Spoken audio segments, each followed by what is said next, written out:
സമൂഹമേ, ഇന്ന് സഭ എൽദോ പെരുന്നാളിലൂടെ കടന്നു പോവുകയാണ്. ഈ നോമ്പിന്റെ ദിവസങ്ങൾ പ്രാർത്ഥനയുടെയും വിശുദ്ധിയുടെയും ആകട്ടെ എന്ന് ആശംസിക്കുന്നു.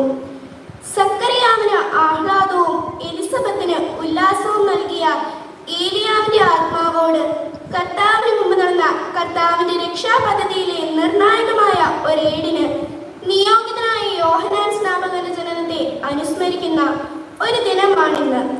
സക്കറിയ പുരോഹിതന് ദൈവം തന്റെ ദൂതനിലൂടെ നൽകിയ സന്ദേശം പൂർത്തീകരിക്കപ്പെടുന്ന ദിവസം. ഇന്നത്തെ ഏവൻഗേലിയൻ ഭാഗം വിശുദ്ധ ലൂക്കോസിന്റെ പുസ്തകം 1-ാം അധ്യായം 57 മുതൽ 80 വരെയുള്ള വാക്യങ്ങളാണ്.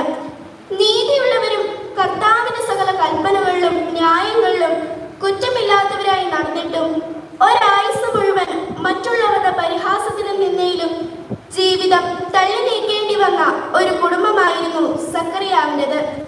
ആ അവസ്ഥകളുടെ അവസാനത്തെ കാത്തിരിപ്പാണ് യോഹന്നാന്റെ ജനനം.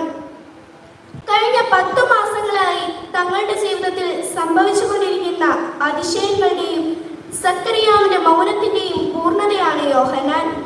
എല്ലാത്തിനും ഉപരിയായി നൂറ്റാണ്ടുകളായി ഒരു ജനത കാത്തിരുന്ന മശിഹായുടെ ആഗമനത്തിനായുള്ള സൂചനയാണ് യോഹന്നാന്റെ ജനനം നമ്മെ അറിയിക്കുന്നത്.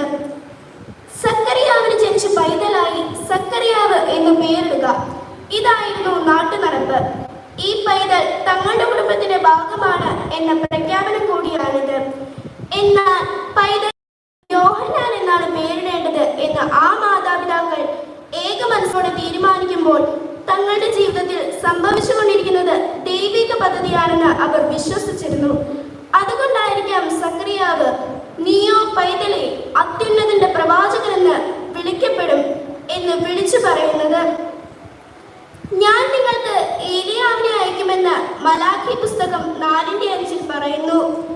ഏലിയാവ് വന്നു കഴിഞ്ഞുവെന്ന് യേശുക്രിസ്തു തന്നെ പിന്നീട് യോഹന്നാൻ സ്നാപകനെ കുറിച്ച് വിശുദ്ധ മത്തായിയുടെ സുവിശേഷം 17:12 പറയുന്നുണ്ട്.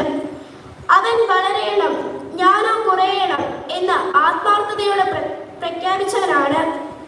സ്വർണ്ണനാമകാരനായ ഇവാനിയോസ് യോഹന്നാൻ സ്നാപകനെ കുറിച്ച് പറയുന്നത് അവൻ ഒരു പ്രവാചകനേക്കാളുപരി ഉന്നതനാണ്.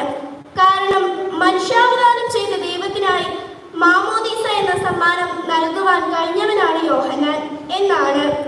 വിശുദ്ധ യോഹന്നാൻ സ്നാപകനെ പോലെ ദൈവിക പദ്ധതിക്കായി തിരഞ്ഞെടുക്കപ്പെടുവാനും എളിമയായ ജീവിതം നയിപ്പാനും നല്ല അനുസരണത്തിലും പഥ്യോപദേശത്തിലും വളരുവാനും ദൈവം നമ്മെ ഇടയാക്കട്ടെ എന്ന് പ്രാർത്ഥിച്ചുകൊണ്ടും എല്ലാവർക്കും ഒരിക്കൽ കൂടി ബാലദിന ആശംസകൾ നേർന്നുകൊണ്ടും നിർത്തുന്നു.